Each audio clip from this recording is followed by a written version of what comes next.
കേരളത്തിൽ നിന്നുള്ള IT ഉദ്യോഗസ്ഥരുടെ സംഘമാണ് അവിടെ എത്തിയത് എന്ന വിവരവുമുണ്ട്. ഇത് വിവിധ ബിൽഡർമാരുടെ ഓഫീസുകളിലും മറ്റും IT വകുപ്പിന്റെ റെയ്ഡ് നടക്കുന്നത്. അതിന്റെ ഭാഗമായാണ് കോൺഫിഡന്റ് ഗ്രൂപ്പിലും റെയ്ഡ് നടന്നത്. അതിനുശേഷം കോൺഫിഡന്റ് ഗ്രൂപ്പ് IT ഉദ്യോഗസ്ഥർ ആവശ്യപ്പെട്ട രേഖകളെല്ലാം കൊടുത്തു വരികയായിരുന്നു. അന്ന് റെയ്ഡ് നടക്കുമ്പോൾ റോയി ഇന്ത്യയിൽ ഉണ്ടായിരുന്നില്ല, ദുബായ് ആയിരുന്നു. അവിടെ നമ്മുടെ പുതിയൊരു വീഡിയോയിലേക്ക് സ്വാഗതം. ഇന്നലെ വൈകുന്നേരം മുതൽ നമ്മുടെ മൊത്തം എല്ലാവരും കേട്ടോണ്ടിരിക്കുന്ന വാർത്തയാണല്ലേ. കോൺഫിഡന്റ് ഗ്രൂപ്പിന്റെ ഉടമയായിട്ടുള്ള CJ റോയ് സാറിന്റെ മരണം കേവലം ഒരു ആത്മഹത്യ മാത്രമായിട്ട് തള്ളിക്കളയാൻ സാധിക്കുന്ന ഒന്നാണോ? ബാംഗ്ലൂരിൽ വെച്ചാണ് ഈ സംഭവം നടക്കുന്നത്. ബാംഗ്ലൂരിലെ ഹെഡ് ഓഫീസിൽ വെച്ചിട്ടാണ് സ്വന്തമായി തൻ്റെ കയ്യിലുള്ള ആ ഗണ്ണ് ഉപയോഗിച്ച് സെൽഫ് ഷൂട്ട് ചെയ്ത് ആള് ആത്മഹത്യ ചെയ്തത്, ഇല്ലെങ്കിൽ മരിച്ചത് എന്നുള്ളൊരു ന്യൂസാണ് ഇന്നലെ മുതൽ വൈകുന്നേരം മുതൽ മൊത്തത്തിൽ വരുന്നത്. ഇന്നലെ ഉച്ചവരെ ആള് ഭയങ്കര ടെൻഷനിലായിരുന്നു. ഉച്ചവരെയും കോൺഫിഡന്റ് ഗ്രൂപ്പിന്റെ MD കൂടെ ഉണ്ടായിരുന്നു. ഉച്ചയ്ക്ക് ശേഷമാണ് അദ്ദേഹം മുംബൈയിലേക്ക് തിരിച്ചു പോയത്. റോയ് സാർ മാത്രമേ ഉണ്ടായിരുന്നുള്ളൂ. അന്വേഷണ ഉദ്യോഗസ്ഥനായിട്ടുള്ള കൃഷ്ണപ്രസാദിനെതിരെയാണ് ഇപ്പോൾ കുടുംബം എത്തിയിരിക്കുന്നത്. കുടുംബം പറയുന്നത് 2-3 ദിവസമായിട്ട് ഭയങ്കര ടെൻഷനായിരുന്നു. 3 ദിവസം ഈ റെയ്ഡ് തുടങ്ങിയിട്ട് കൊച്ചിയിൽ നിന്നും കേരളത്തിൽ നിന്നുമാണ് കേട്ടോ ഉദ്യോഗസ്ഥർ അന്വേഷണവുമായിട്ട് അങ്ങോട്ട് ബാംഗ്ലൂരിലും അവരുടെ ഓഫീസിലേക്ക് എത്തുന്നത്. കോൺഫിഡന്റ് ഗ്രൂപ്പിന്റെ എല്ലാ ഓഫീസിലും ഇതേപോലെ റെയ്ഡ് നടക്കുന്നുണ്ട്. കൊച്ചിക്കാരനായിട്ടുള്ള ഇദ്ദേഹത്തിന്റെ ബിസിനസ് എന്ന് പറയുന്നത് കർണാടകയിലുണ്ട്, തമിഴ്നാടുണ്ട്, കേരളത്തിലുണ്ട്, അങ്ങനെ മൊത്തം വ്യാപിച്ച് കിടക്കുകയാണ്. അതൊക്കെ എല്ലാവർക്കും അറിയാവുന്നതാണല്ലോ. ഞാൻ താമസിക്കുന്നതും അദ്ദേഹത്തിന്റെ ഒരു പ്രോപ്പർട്ടിയിലാണ്, കോൺഫിഡന്റ് ഗ്രൂപ്പിന്റെ ഒരു പ്രോപ്പർട്ടി തന്നെയാണ്. അങ്ങനെ എക്സ്പീരിയൻസ് ഉള്ള ഞാൻ പറയാണ്, കോൺഫിഡന്റ് ആയിട്ട് എല്ലാ കാര്യം ചെയ്യുന്ന ഇദ്ദേഹത്തിന്റെ ഓരോ വർക്കും കോൺഫിഡന്റ് ആയിട്ട് തന്നെ പറയാം. അല്ലെങ്കിൽ ക്വാളിറ്റിയുടെ കാര്യത്തിലാണെങ്കിലും അടിപൊളി. അത്രയും കോൺഫിഡന്റ് ആയിട്ട് അദ്ദേഹം എല്ലാ കാര്യങ്ങളും പറയുന്നുണ്ടെങ്കിൽ അത്രയും കോൺഫിഡന്റ് ആയിട്ടാണ് അദ്ദേഹം ഓരോ കാര്യങ്ങൾ ചെയ്യുന്നത്. കോൺഫിഡന്റ് ഗ്രൂപ്പിന്റെ മുതലാളി കോൺഫിഡൻസ് ഇല്ലാതെ അല്ലെങ്കിൽ ആത്മവിശ്വാസം നഷ്ടപ്പെട്ടിട്ട് ഗൺഷൂട്ട് ചെയ്തു. ഒരു റെയ്ഡിന്റെ പേരിൽ ഇദ്ദേഹം ഗൺഷൂട്ട് സെൽഫ് ഷൂട്ട് ചെയ്തു എന്നൊക്കെ പറയുമ്പോൾ അതിലൊരു ദുരൂഹത ശരിക്കും എനിക്ക് ഫീൽ ചെയ്യുന്നുണ്ട്. അതിപ്പോൾ ഇതിനകത്ത് പറയുന്ന പോലെ തന്നെ ഇവരൊക്കെ പറയുന്നത് 2-3 ദിവസമായിട്ട് ആൾ ഭയങ്കര ടെൻഷനിലായിരുന്നു. 1 മണിക്കൂറോളം ചോദ്യം ചെയ്തതിന് ശേഷം ഇദ്ദേഹം പോയി ഡോക്യുമെന്റ് എടുത്തിട്ട് വരാമെന്ന് പറഞ്ഞ് പോയ ശേഷമാണ് അവിടെ പോയിട്ട് ഗൺ ഷൂട്ട് ചെയ്തു എന്നുള്ളത്. ഞാനൊരു കാര്യം ചോദിക്കട്ടെ, ഇപ്പോൾ ഒരു ആദായ നികുതി വകുപ്പിന്റെ റെയ്ഡ് നടക്കുകയാണ്. ഈ ഒരു സമയത്ത് ആ ഒരു ഓഫീസ് മൊത്തം ഇവരുടെ അണ്ടറിലായിരിക്കില്ല, ഇവരുടെ കൺട്രോളിലായിരിക്കില്ല. അവിടെയുള്ള ജീവനക്കാരുൾപ്പെടെ സെക്യൂരിറ്റി ഉൾപ്പെടെ അവിടുത്തെ ഉടമസ്ഥന്റെ വരെയുള്ള ജീവൻ ഇവരുടെ കയ്യിലല്ലേ, അല്ലെങ്കിൽ സുരക്ഷിതത്വം ഇവരുടെ കയ്യിലല്ലേ. ഇദ്ദേഹത്തിന് ഒരു ടെൻഷൻ ഇല്ല, ഒരു കടമില്ല, ഒരു പ്രശ്നമില്ല. ഫാമിലി ആണെങ്കിലും ഭയങ്കര ഹാപ്പിയാണ് ആള്. പിന്നെ എന്തിന് ഇദ്ദേഹം ഇത് ചെയ്തു? പണത്തിന് മേലെ പരുന്തും പറക്കില്ല എന്നൊക്കെ പറയും. ഇപ്പോൾ ഇദ്ദേഹത്തിന് കടമില്ല, പ്രശ്നങ്ങളില്ല. എന്തെങ്കിലും പ്രശ്നങ്ങളൊക്കെ ഉണ്ടെങ്കിൽ ഇപ്പം അറസ്റ്റിന് തൊട്ട് മുമ്പാണ് ഇദ്ദേഹം ഇത് ചെയ്തത്, നാണക്കേട് ഭയന്നിട്ടാണ് എന്നൊക്കെ പറയുന്നവരൊക്കെ ഉണ്ട്. അങ്ങനെയെങ്കിൽ പൈസ കൊടുത്ത് ഇതൊക്കെ മാറ്റാവുന്നതല്ലേ ഉള്ളൂ. പൈസ എൻ്റെ തലയിൽ തോന്നിയ ചെറിയൊരു കാര്യം, തെറ്റാവാൻ ശരിയാകാം. നിങ്ങൾക്ക് ആർക്കെങ്കിലും എന്തെങ്കിലും നിങ്ങളുടെ അഭിപ്രായം എന്താണെങ്കിലും കമൻ്റായിട്ടോ അല്ലെങ്കിൽ കുറേ പേരൊക്കെ മെയിലായിട്ടാണ് എനിക്ക് അഭിപ്രായങ്ങൾ പറഞ്ഞയക്കുന്നത്. എന്താണെങ്കിലും എന്നോടൊന്ന് പറഞ്ഞു തരാം. ഇതിൽ രാഷ്ട്രീയമുണ്ടോ? രാഷ്ട്രീയത്തിൽ നിന്നുള്ള കള്ളപ്പണം ബിൽഡേഴ്സിൽ എത്തിയിട്ട് അതിൻ്റെ രേഖകൾ അദ്ദേഹത്തിന് കാണിക്കേണ്ടതായിട്ട് വന്നു. രാഷ്ട്രീയത്തിൽ നിന്നുള്ള കള്ളപ്പണത്തിൻ്റെ അത് ചുരുളഴിയുന്ന രീതിയിലുള്ള അന്വേഷണങ്ങൾ വന്നതിൻ്റെ ഭാഗമായിട്ടാണ് ഈ അദ്ദേഹം ഇങ്ങനൊരു പ്രവൃത്തി ചെയ്തെന്നുണ്ടെങ്കിലോ ഒരുപക്ഷെ പലരുടെയും പേര് ഇദ്ദേഹത്തിന് പറയേണ്ടി വന്നേക്കാം. തൻ്റെ വാക്കിന് വില കൊടുക്കുന്ന ഒരു മനുഷ്യനാണ്. അങ്ങനെയുള്ള ഇദ്ദേഹം ഒരുപക്ഷെ അതിൻ്റെ പേരിൽ അല്ലെങ്കിൽ ആരുടെയും പേര് പറയേണ്ടി വരുമെന്ന് വിചാരിച്ചിട്ട് ഇദ്ദേഹം ചെയ്തതാണോ? ആൾ ഭയങ്കര ഹാപ്പിയാണ് ലൈഫിൽ, ഫാമിലി ആയിട്ടും ബാക്കി എല്ലാ കാര്യത്തിലും ആൾ ഭയങ്കര ഹാപ്പിയാണ്. അപ്പം ഇത്രയും ഹാപ്പിയായി ഇദ്ദേഹം എന്തിനത് ചെയ്തു? ഫാമിലിയെ മറന്ന്, കുടുംബത്തെ മറന്ന്, തൻ്റെ ഇത്രയും ബിസിനസ് കാര്യങ്ങളൊക്കെ ഉണ്ട്, ഇതൊക്കെ മറന്ന് ഇദ്ദേഹം ഇങ്ങനെ ഒരു പ്രവൃത്തിക്ക് മുതിരണമെങ്കിൽ എന്തെങ്കിലുമൊക്കെ അതിനകത്ത് ഉണ്ടാവില്ലേ? പണം കൊണ്ട് മറിക്കാൻ പറ്റാത്തത് എന്തോ ആണ്. ഇദ്ദേഹത്തിന് ചെറിയൊരു ടെൻഷൻ താങ്ങാൻ പറ്റാതെ, അല്ലെങ്കിൽ ഈ റെയ്ഡ് പോലുള്ള ആദ്യമായിട്ടാണോ ഇദ്ദേഹം റെയ്ഡ് ഫേസ് ചെയ്യുന്നത്? എത്ര റെയ്ഡുകൾ ഫേസ് ചെയ്ത ഇദ്ദേഹത്തിന് സമ്മർദ്ദം താങ്ങാൻ പറ്റാതെ സെൽഫ് ഷൂട്ട് ചെയ്തു എന്ന് പറയുമ്പോൾ അത് അങ്ങോട്ട് വിശ്വസിക്കാൻ എനിക്ക് പറ്റുന്നില്ല. ഒന്നും ആരുടെയും കണ്ണുപെടാതെ എന്തൊക്കെയോ അവിടെ കിടക്കുന്നുണ്ട്. അതൊരു പക്ഷെ രാഷ്ട്രീയ ആണെന്ന് എനിക്ക് തോന്നുന്നു. അദ്ദേഹം പേര് പറയാൻ മടിച്ചിട്ടോ അല്ലെങ്കിൽ പേര് പറയേണ്ട സാഹചര്യം അദ്ദേഹം വരുമെന്ന് കരുതിയിട്ടോ തൻ്റെ വാക്ക് തനിക്ക് പാലിക്കാൻ പറ്റില്ല എന്ന് തോന്നുന്നു അഭിമാനിയായ അദ്ദേഹം ഒരുപക്ഷെ അങ്ങനെ ചെയ്തതായിക്കൂടെ? അങ്ങനെയൊക്കെ എനിക്ക് തോന്നുന്നു. ഇപ്പൊ അദ്ദേഹത്തിന്റെ കുടുംബ രംഗത്ത് വന്നിട്ടുണ്ട്. ആദായ നികുതി വകുപ്പിനെതിരെ ആണ് ഇപ്പൊ വന്നിരിക്കുന്നത്. ഇവർ പറയുന്നത് അത്രമാത്രം പ്രഷർ കൊടുത്തിട്ടുണ്ട്, സ്ട്രെസ് കൊടുത്തിട്ടുണ്ട്. 2-3 ദിവസമായിട്ട് ആള് ഭയങ്കര ടെൻഷനിലായിരുന്നു. അതുകൊണ്ടാണ് ഇപ്പൊ ഇങ്ങനെ പ്രവൃത്തി ചെയ്തത് എന്ന് പറഞ്ഞിട്ടുണ്ട്. ഭാര്യയും അനിയനും ഒക്കെ വന്നിട്ടുണ്ട്, സഹോദരനൊക്കെ എത്തിയിട്ടുണ്ട് റോയ് സാറിന്റെ. അനിയൻ എന്താണ് പറയാനുള്ളത് കൂടി നമുക്കൊന്ന് കേൾക്കാം. I feel there was a pressure from Income Tax Department, All right. from Mr. Krishna Prasad and team from Kerala. All right. I was told he was on tremendous pressure. Today morning also he spoke to me. And Around and 11 o'clock he spoke to me. okay. He said, I am having pressure from income tax department. Other than that, he doesn't have any threat, no loan, no other enemies for him. Sir, also, and it's also been told that it happened at a time when the raid was happening. He went inside his room. Yes. What could have transpired according to what you can gather, sir? No, So far? that income tax official has to say. Mr. Krishna Prasad was there. He Hmm. has to answer this question. And what was this investigation that they were doing all about, sir?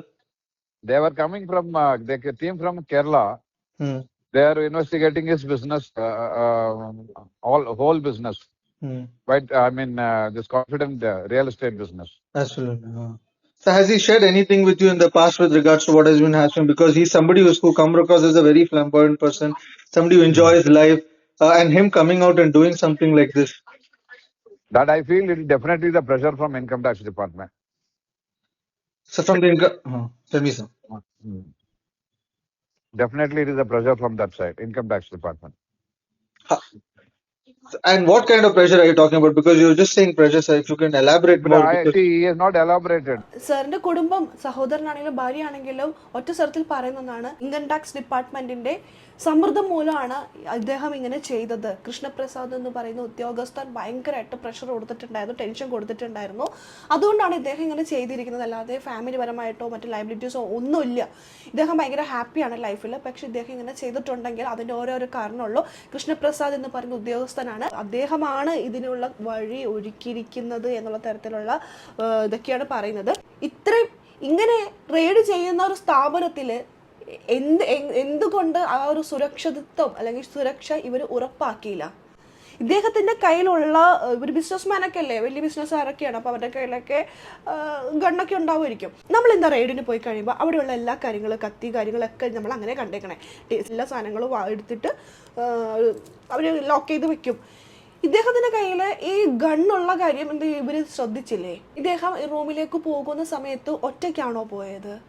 ഈ ഉദ്യോഗസ്ഥരാരും കൂടെ പോയിട്ടുണ്ടായിരുന്നില്ലേ? ഇദ്ദേഹത്തിന്റെ മരണം ഇങ്ങനെ നിസ്സാരമാക്കി ആരും തള്ളിക്കളയരുതെന്നാണ് എൻ്റെ ഒരു അഭ്യർത്ഥന. ഒരു പാവം മനുഷ്യൻ, നല്ലൊരു മനുഷ്യൻ, ഒരുപാട് സേവനങ്ങൾ ചെയ്യുന്ന ഈ ഒരു മനുഷ്യന്റെ മരണം ഇങ്ങനെ ഒരു നിസ്സാരമായിട്ട് സെൽഫ് ഷൂട്ട് ചെയ്തു എന്ന് പറഞ്ഞുകൊണ്ട് തള്ളിക്കളയാണെങ്കിൽ ദൈവം പൊറുക്കില്ല. നിങ്ങൾ തന്നെ ഒന്ന് ആലോചിച്ച് നോക്കൂ. ഒരു റെയ്ഡ് നടക്കുമ്പോൾ പൂർണ്ണമായും ആ ഒരു ഓഫീസ് മുഴുവനും ആ ഏജൻസിയുടെ അണ്ടറിലായിരിക്കില്ലേ, പ്രത്യേകിച്ച് ആ ഉടമസ്ഥ, ആ സ്ഥാപനത്തിന്റെ ഉടമസ്ഥൻ. അപ്പോൾ അങ്ങനെ സ്വയം വെടിയുതിർത്ത് മരിക്കുക എന്ന് പറയുമ്പോൾ അതിലൊരുപാട് ദുരൂഹത നമുക്ക് എനിക്ക് ഇന്നലെ മുതൽ ഫീൽ ചെയ്യുന്നുണ്ട്. അവിടെ ഒരു തോക്ക് ഉപയോഗിക്കപ്പെടുക എന്നുള്ളത് അന്വേഷണ ഉദ്യോഗസ്ഥരുടെ വീഴ്ചയാണ്. ആ ഒരു ഇൻവെസ്റ്റിഗേഷന്റെ അണ്ടറിൽ നിൽക്കുമ്പോൾ അദ്ദേഹത്തിന്റെ മാത്രമല്ല, അവിടെയുള്ള ഓരോ തൊഴിലാളികളുടെയും ജീവനക്കാരുടെയും ജീവൻ എന്ന് പറയുന്നത് അല്ലെങ്കിൽ അവരുടെ സുരക്ഷ എന്ന് പറയുന്നത് ഈ ഏജൻസിയുടെ അണ്ടറിലാണ്. ഉത്തരവാദിത്തമില്ലായ്മയാണ് ഇത്. ഭരണഘടന പ്രകാരം ഓരോ പൗരനെയും ജീവന് സംരക്ഷണം നൽകണം. അതിപ്പോൾ കുറ്റം ചെയ്തവരായിക്കോട്ടെ കുറ്റം ചെയ്യാത്തവരായിക്കോട്ടെ ഓരോ പൗരനും സംരക്ഷണം നൽകണം എന്നുള്ളത് നമ്മുടെ ഇന്ത്യൻ ഭരണഘടനയിലുള്ളതാണ്.